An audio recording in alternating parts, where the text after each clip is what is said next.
Juan Martín Elespururen podcasta, Minpeko barik. Egunon.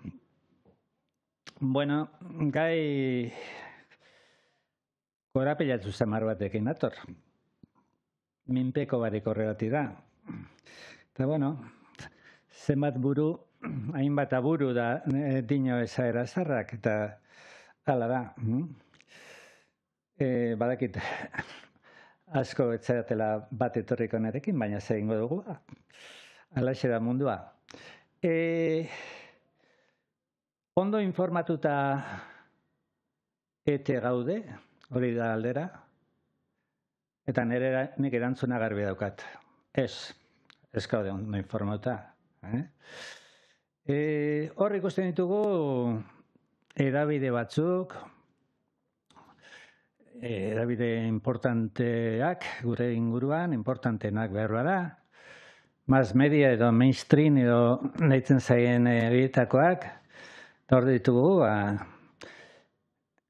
Euskal Irrati Telebista, Deia Noticias de Gipuzkoa, Berria, Gara, Correo Diario Vasco, RTV, El País, El Mundo, ABC, eta hemendik kanpora, pixka bat, Espainiako estatuan bakarri mugatzeko, Le Monde, Liberación, eta lamenean, agentzia importanteenak, Reuters, AP, Associated Press, uste dela, F, Espainiakoa, beste batzuk badira.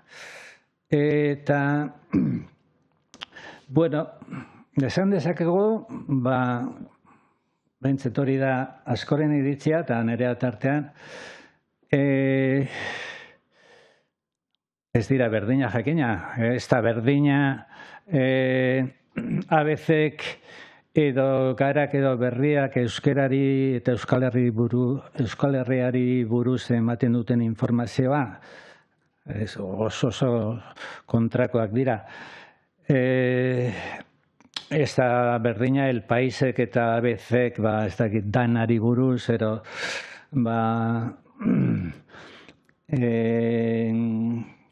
Ayusoren mutil lagunai buruz, edo Sánchezen emazteari buruz da ematen dutena, beste gauza askotan ere, desberdina dira. Baina gauza importante handietan, oso importanteetan, batenak informazio berdintzua ematen dute. Eta esango duzu, zer esaten duzu? Bueno, begiratu esate baderako Ukrainiako gerraz ematen duten informazioa. Badirudi, egun batean Putinek gaizki egin zuela aldo, eta horrengo egunean erabaki zuela Ukraina inbaditzea, hori gutxi gora bera, hori izan zen, orain dela 3 urte eman zuzkoen informazioa, eta gauza askoz ere komplejoa da. Begira, gatazkaia oso aspalditik zetorren da, nolabait mugatzen hasteko, 2014an, Ukrainian estatu golpe bat eman zuen. Yanukovych izeneko presidentea bota egin zuten, eta zeintzuk izan ziren zera estatu golpearen xaxatzaileak, estatu batuak. Eta bertan ebilizan Victoria Nuland izeneko estatu idazkaria xaxatzen eta lortu zuen arte ondozko gatazkan bidez, Maidaneko plazako zera bialtzea, eta azkenean igez egin behar zuen Yanukovych, Errusia zalea zala, eta, izango zen, baina, aukeratu izan zen, eta arriskeroko bat, ez ditugu ezagutzen, baina Errusiara debekatu zuten esate baterako, Errusiara erabiltzea, eskoletan, eta bueno, eta ez da ahaztu behar, Errusiera Kieven nagusi zala, eta Zelenski berak Errusieraz egiten zituen bere telebista programak eta hizkuntza majoritarioa zen, debekatu zuten, eta besteak beste, orduan, Krimea aipatzen da, Krimea inbaditu du zerak, Errusiak, a ber, Krimea, Ukrania zen, baina, mila 1984an, Khrushchev izendeko Nikita Khrushchev, Sobietar Batasunako presidenteak, Ukrainarra izaki eta pasatu zuen Errusiatik Ukrainiara, baina administrazio kontu batzuagatik, eta inolako ez referendunik eta zer egin gabe. Eta Krimeako biztanleak, Errusiara hitz egiten dute 10-8, eta Ukraineraz minoritarioa da, eta sentimentuz ere, zera dira. Guzti hori ez da kontatzen, ez da kontatzen, da beste mila gauza asko ez dira kontatzen. Orduan, gaur egon oso zaila da baita, gerra frentea nun dagoen jakitea ere. Gaur, ez dakit, kursi buruz, hau grabatzen ari garan momentuan, dagoen informazioak dira oso kontrajarriak. Beste adibide bat jarriko dut, Siria. Sirian, Al-Assad diktadorea bota dute azkenik, eta izan zen, eta nork hartu du agintea zeran Sirian,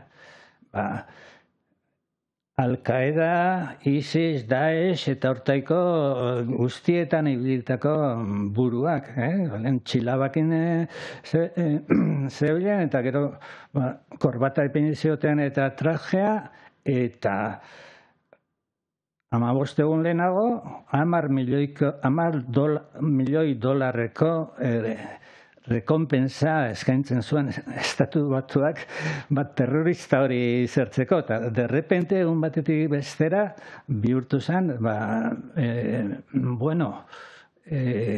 lider respetatua, eta zergatik, Rusiaren interesan kontra zijoalako.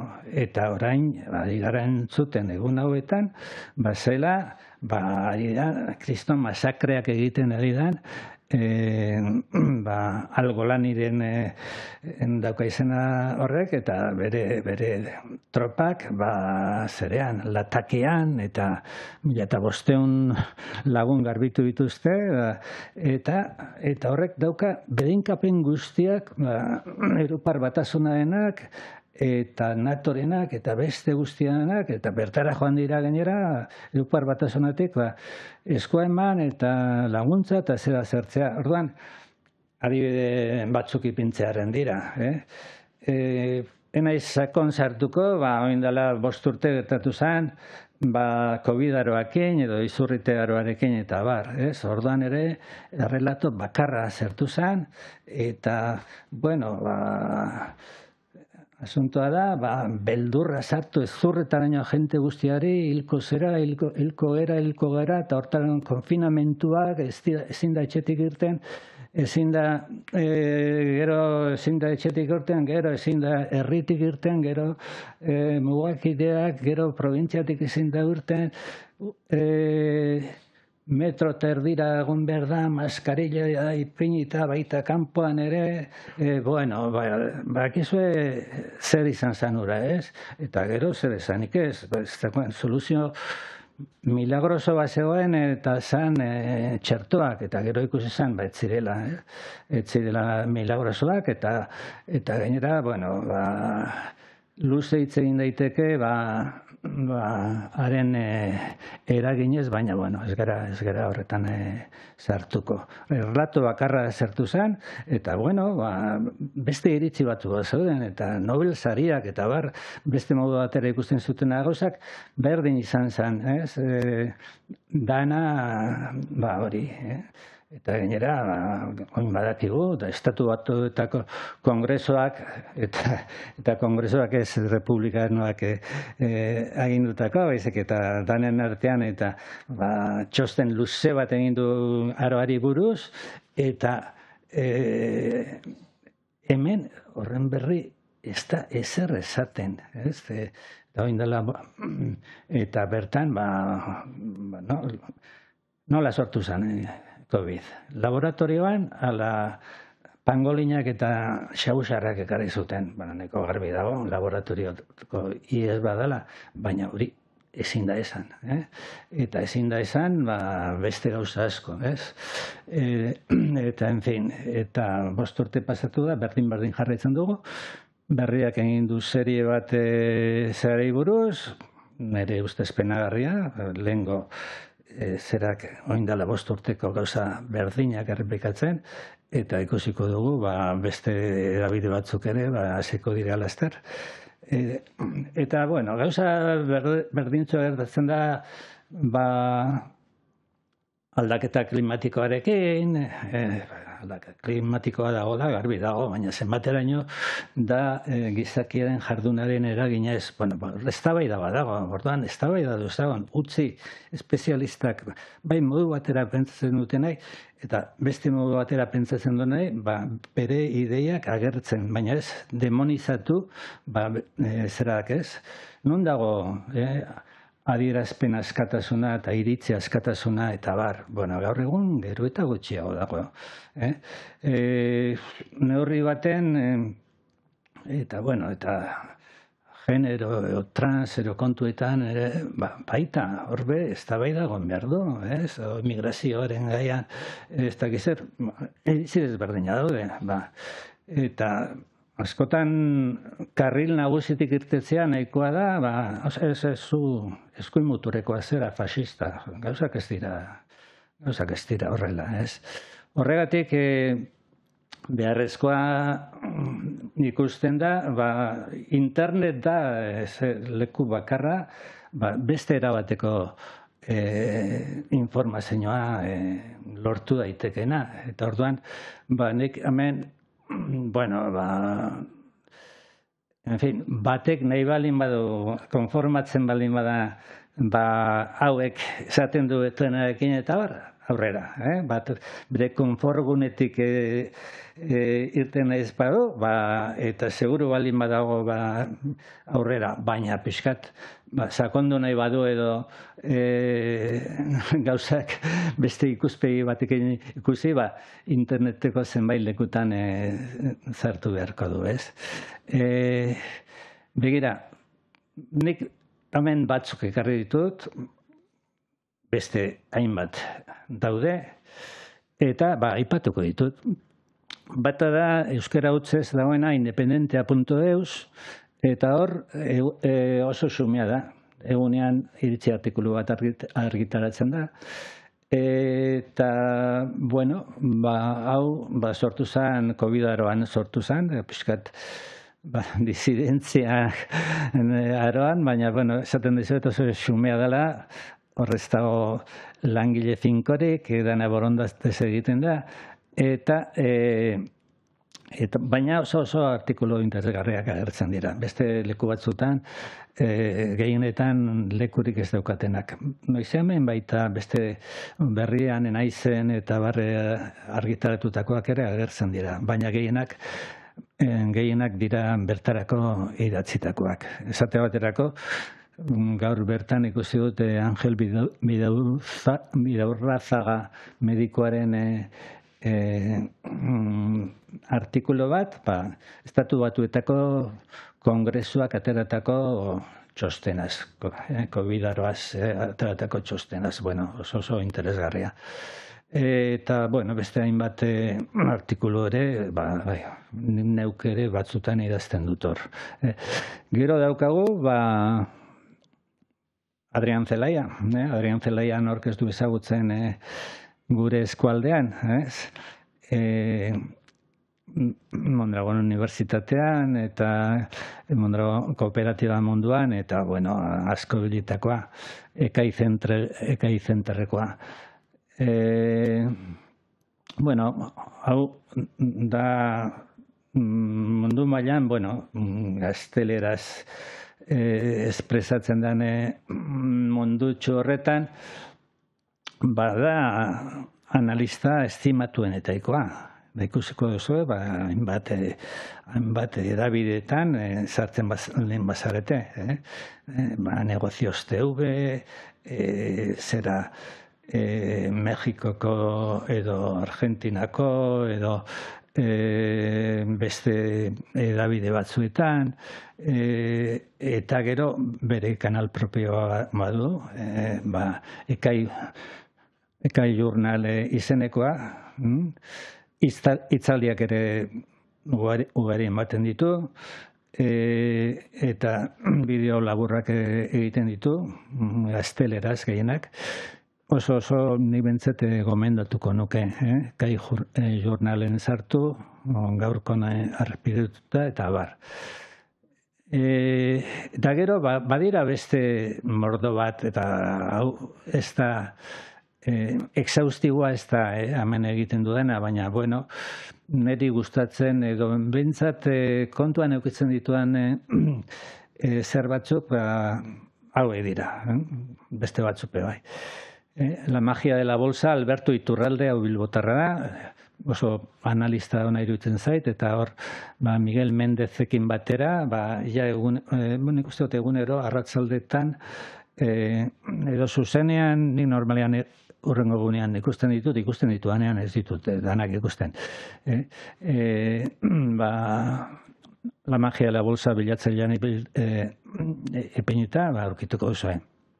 Gero bada beste bat, Ezekiel Bistoletiren Demoliendo mitos, eta hau Argentinarra da, Alemanian bizi da, unibertsitateko irakaslea da, bueno, baitan eri gintzet oso analista ona irutzen zait, berarekin batera ikusten duzu Fernando Moragon, hau ere oso beroa eta oso txamarra da, baina, bueno,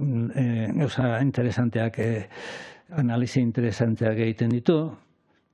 Hor eskubitara ikusten dut beste bat, Lorenzo Ramírez, hau agertzen da guztiekin agertzen da batzutan.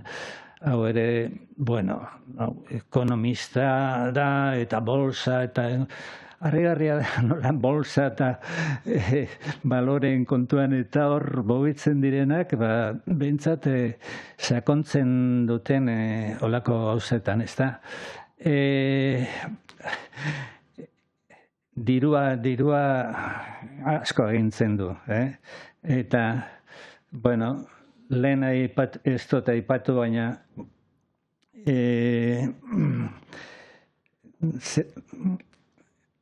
esate baterako,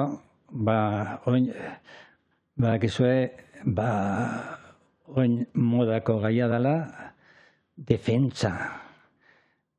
Armatu behar degula, rearmatu, armagintzara dedikatu behar zaio, 800.000 milioi nahi da. Orain arte PIB-aren 1,30 dedikatzen bazion Espainiak izatea baterako, bikoiztu egin behar da, edo 5% heldu, zifra kopuru astronomikoetara heldu behar da. Eta horren zeren kontura, hezkuntza, osasungintza, kultura, horien kontura. Baina, eta hor dabil, Macron, Steinmeier, von der Leyen, horri jota zua, eta gaina tropa bialdu nahi dituzte Ukrainera, ez dakigu bakeak ordioen aurretik gero, eta hor dabiltz jota zua, ez da. Eta hauek diruaren arrastoa jarraitu eta begira, Macron, banka Rothschildeko zera bankeroa izan da urte batzuetan.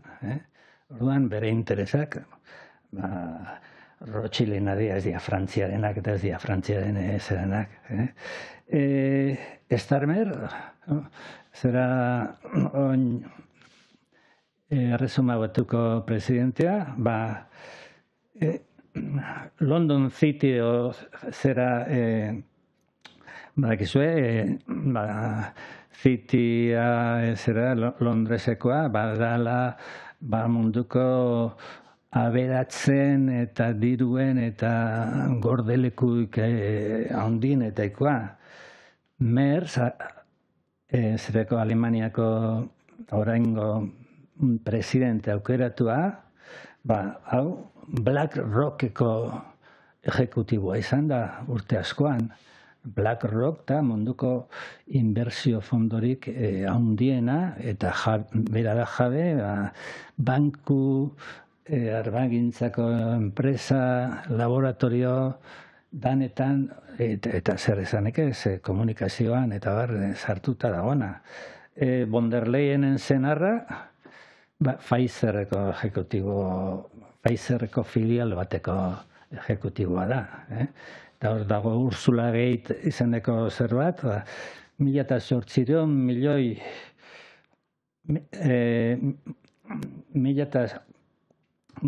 zera dosi eskatu zituen SMS bidez, Pfizerri, eta hor badago Ursula Gate esaten zaiona, epaileak alde ditu, eta ez da aurrera irtengo, baina, bueno, hor dago. Edo Mario Draghi, Europarako diseinatzen ari dana, plan estrategikoak eta ekonomikoak, hau ere banka handi bateko parteia da, Goldman Sachsekoa eta bar. Bueno, esaten ari nintzana, ez? Zera, beste bat da, Ariel Unpierrez geopolitika izeneko zerbat, Ariel Unpierrez Uruguaitarra da, hor dago Juan Antonio Aguilarrekin, oso analista ona, nire ustez. Eta gero ja mundu mailako zeran, bada Jeffrey Sachs izeneko zerbat, hau da, mundu mailan prestigio handienetaikoa duen analista, oso kritikoa izan dena zerakin, bai Biden administrazioarekin, eta baita Trumpenarekin ere, Republikarrarekin ere. Eta bere iritziak oso kontuan hartzen dira, hau ONUko relatoria izan da beste gauza batzuen artean, eta, bueno, ingurugiruko kontuetan oso aditua, eta, bueno, izen handiko persona da Jeffrey Sachs, Gero hor behian, ikusten dira, zera Negocios TV, bueno, Negocios TV neko jarrera eskumatarra dauka orokorrean, baina, bueno, alde bietako jendeak zertzen ditu, ekartzen ditu, orduan, analistak dira, punta batekoak, otan zalean morratuak batzuk, eta beste batzuk kontrakoak, eta erdibidekoak, eta gauza bat daukagona, eta da, zuzenean konektatzen duela, esate baterako, nazio batuetanko bilera badago, eta handau, zuzenean, edo Starmer edo Macronen konparezentzia bat edo Parisen edo Londresen edo von der Leyenena Bruselan edo ez dakizer zuzenean agertzen da, edo Putinena zerean Kremlinean edo horretan ondoko bitartekoa dituzte eta notizia jarraitzeko oso zerak da. Gero badira, Italian bada BioBlue izaneko nik sartzen nahi nuzean behin, telebista herritar bat, eta jendearen aportazioekin zertua, oso esperientzia interesantea da. Eta gero, beste maila baten, François ere, gauza batzuetan mentzat oso kritikoa da, eta ona daukana da, iritzi mailean zerak agertzen direla, ez? Gero, notiziaz gain, iritzi pila bat, igual, zein notiziaren gainean, 50 edo 100 iritzi daude eta iritzien artean egoten da informazio zona, eta informazioaz gain, ikuspuntu desberdinak ere bai. Eta oraingoz nahikoa, besterik ez, da hurrengo arte.